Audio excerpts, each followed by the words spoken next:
इधर बारबरा के swimming pool से गायब होने के बाद वो किसी डरावनी जगह पर पहुंच जाती है। तभी वहाँ एक क्रिएचर आता है जिसे देखते ही बारबरा डर जाती है और वहाँ से भागने लगती है। भागते हुए बारबरा एक स्विमिंग पूल के रॉड को पकड़कर ऊपर आती है, पर फिर से कोई उसे नीचे खींच लेता है। दूसरी तरफ जब स्टीव और नैन्सी थक जाते हैं तो अब नैन्सी घर जाने लगती है, लेकिन नीचे आकर जब वो बारबरा को ढूंढती है तो वहाँ कोई नहीं था, इसलिए नैन्सी घर चली जाती है। अगले दिन जब जॉनथन सो रहा था तभी जॉयस लैंप की ओर देखकर बातें कर रही थी, क्योंकि उसे लगता था कि विल वहीं पर है और बल्ब के जरिए उसे कुछ बताने की कोशिश कर रहा है, लेकिन जॉनथन उस पर विश्वास नहीं करता। इसलिए जॉयस विल से कोई साइन देने बोलती है जिससे वो जॉनथन को यकीन दिला सके। तभी वहीं पर लगा हुआ बल्ब हल्का सा जल जाता है, लेकिन जॉनथन फिर भी विश्वास नहीं करता क्योंकि उसे लग रहा था कि ये इलेक्ट्रिसिटी की प्रॉब्लम थी। इसके बाद जॉनथन मॉम को थोड़ा सो जाने के लिए बोलता है और खुद नाश्ता रेडी करने के लिए चला जाता है। दूसरी तरफ सभी बच्चे भी विल को ढूंढने के लिए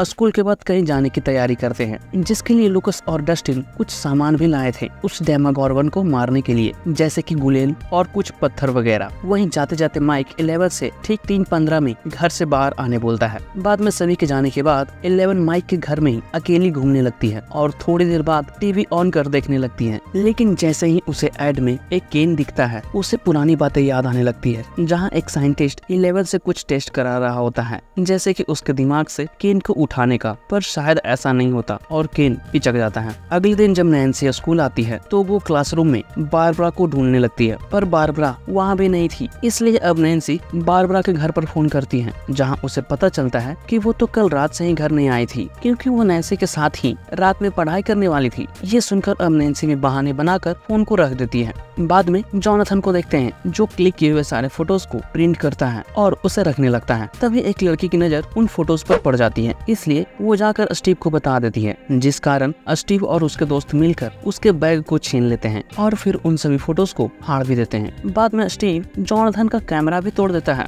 वहीं जब नैन्सी उन फटे हुए फोटोज को देखती है तो उसमें नैन्सी को बारबरा की भी फोटोज नजर आती है, इसलिए अब नैन्सी उन फोटोज को उठा लेती है और वहाँ से चली जाती है। दूसरी तरफ अब हॉपर भी छानबीन करने के लिए उस लैबोरेटरी में जाता है और सुरंग के पास लगे सीसीटीवी कैमरे को देखता है, पर उस फुटेज में उसे कुछ भी नहीं दिखता, इसलिए अब हॉपर वहाँ से जाने लगता है। तभी उसे ध्यान आता है कि जिस दिन विल गायब हुआ था उस दिन बारिश हो रही थी, पर फुटेज में उसे बारिश होते हुए नहीं दिखा था, जिसके बाद हॉपर भी समझ जाता है कि लैबोरेटरी वाले कुछ छुपा रहे हैं। इसलिए अब हॉपर एक लाइब्रेरी में जाकर लैबोरेटरी से जुड़े सारे इन्फॉर्मेशन को कलेक्ट करने लगता है। तभी उसे लैबोरेटरी के बारे में कुछ इन्फॉर्मेशन हाथ लग जाती है। इधर अब जॉयस को देखते हैं जो अपने पूरे घर में क्रिसमस लाइट को लगाने लगती है, और जब लाइट्स कम पड़ जाती हैं तो वो फिर से अपने शॉप में जाकर बहुत सारी क्रिसमस लाइट को खरीद लेती है, जिसके बाद वो पूरे घर को लाइट से सजाने लगती है। लेकिन तभी वहाँ पर माइक की मॉम कैरीन आ जाती है, इसलिए अब दोनों साथ बैठकर कुछ देर बातें करने लगते हैं। लेकिन बात करने के दरमियान वहाँ पर लगी हुई क्रिसमस लाइट्स भी जलने लगती है, इसलिए अब होली जो माइक की सबसे छोटी बहन थी वो लाइट्स का पीछा करते हुए विल के रूम में भी चली जाती है। तभी फिर से वहाँ की दीवार बाहर की ओर आने लगती है, लेकिन तभी कमरे में जॉयस भी पहुँच जाती है और वहाँ से होली को हटा देती है। इसके बाद जॉयस करीन को सॉरी बोलकर अपने घर से चले जाने भी बोलती है। दूसरी तरफ फिर से 11 को देखते हैं जो बाहर आकर 3:15 बजने का इंतजार करने लगती है। इसी दरमियान उसे एक बिल्ली दिखती है, जिसे देखकर वो फिर से पिछले बातों को सोचने लगती है, जिसमें वही साइंटिस्ट एक बिल्ली को 11 के सामने रखकर कुछ एक्सपेरिमेंट कर रहा होता है। तभी वो वहाँ पर रोने लग जाती है, इसलिए कुछ लोग फिर से उसे ले जाकर उसी कमरे में बंद कर देते हैं। लेकिन इस बार वो दोनों को ही मार देती है, पर ऐसा करने से वो थक जाती है और उसके नाक और कान से ब्लड आने भी लगता है। बाद में जब ये साइंटिस्ट देखता है तो उसे उठाकर कहीं लेकर चला जाता है, पर इतने में ही वहाँ पर माइक भी आ जाता है और फिर 11 सपने से बाहर आ जाती है। बाद में माइक 11 को साइकिल पर बैठाकर चला जाता है। कुछ देर बाद सभी उसी जंगल में जाते हैं जहाँ विल गायब हुआ था, पर 11 सभी को विल के घर के पास ले जाती है और बताती है कि विल यहीं छुपा हुआ है। लेकिन ये बात सुनकर उस पर कोई विश्वास नहीं करता। इतने में वहाँ पर पुलिस भी आ जाती है, जिसके बाद अब तीनों ही पुलिस के पीछे पीछे चले जाते हैं। बाद में जब सभी बच्चे पुलिस का पीछा करते हुए एक तालाब के पास जाते हैं, जहाँ पुलिस को तालाब से एक लाश मिलती है, जिसे आइडेंटिफाई किया जाता है तो पता चलता है वो विल है। वहीं पर जब बच्चे छुपकर देख रहे थे तभी उन्हें भी पता चल जाता है कि विल मर चुका है। ये सुनकर अब माइक 11 पर गुस्सा होने लगता है, क्योंकि 11 ने माइक को गलत इन्फॉर्मेशन दी थी। और इसके बाद माइक 11 को अकेला ही छोड़कर वहाँ से चला जाता है और अपने घर आकर रोने लगता है। इधर अब नैन्सी भी बार्ब को ढूंढते हुए उसी स्विमिंग पूल के पास जाती है जहाँ पर बार्ब गायब हुई थी। तभी अचानक से नैन्सी को वहाँ पर किसी के होने का एहसास होता है, जिससे डरकर नैन्सी भी वहाँ से भाग जाती है। आगे अब जॉयस को फिर से वो क्रिसमस लाइट्स जलते हुए दिखने लगते हैं, तो जॉयस एक क्रिसमस लाइट को लेकर बैठ जाती है और फिर उसी लाइट की मदद से विल से बात करने की कोशिश करने लगती है, जहाँ वो विल को हाँ के लिए एक बार और ना के लिए 2 बार लाइट्स जलाने बोलती है, जिस पर वो लाइट्स भी एक बार जलकर इशारा भी कर देती है। तो इस बार जॉयस को भी यकीन हो जाता है कि वो विल ही है जो लाइट्स को जला रहा है। इसलिए अब जॉयस विल से कुछ सवाल पूछती है, जैसे कि वो जिंदा है या नहीं, और इसी सवाल पर एक बार लाइट भी जल जाती है और इसी से जॉयस को ये भी पता चलता है कि विल खतरे में भी है। इसलिए अब जॉयस विल से अच्छे से बात करने के लिए पूरे वॉल पर ABCD के लेटर्स को लिख देती है और सभी लेटर्स के आगे बल्ब लगा देती है। बाद में जॉयस विल से ही उसे ढूंढने का तरीका बताने बोलती है, लेकिन तभी विल बल्ब के इशारों से